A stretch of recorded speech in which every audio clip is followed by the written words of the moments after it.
And here's I will show you how to add Google Keyboard or Gboard in your Samsung Galaxy device. Go ahead and open your Play Store. In Play Store, search for Gboard. And all you have to need to install this official Gboard or Google Keyboard in your phone.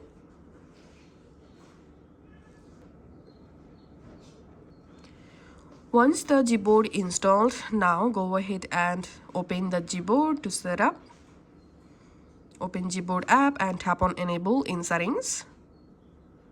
And here, enable Gboard option. Okay. Now tap on Default Keyboard. And here, choose Input Method, select Gboard.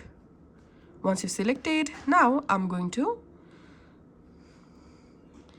open my keyboard again. And as you can see, this is now Gboard or Google Keyboard.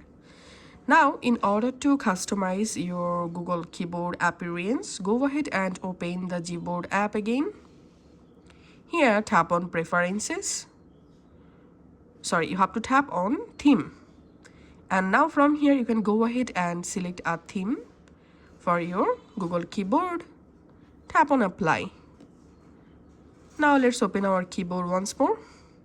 And here you can see the theme applied. Thanks for watching.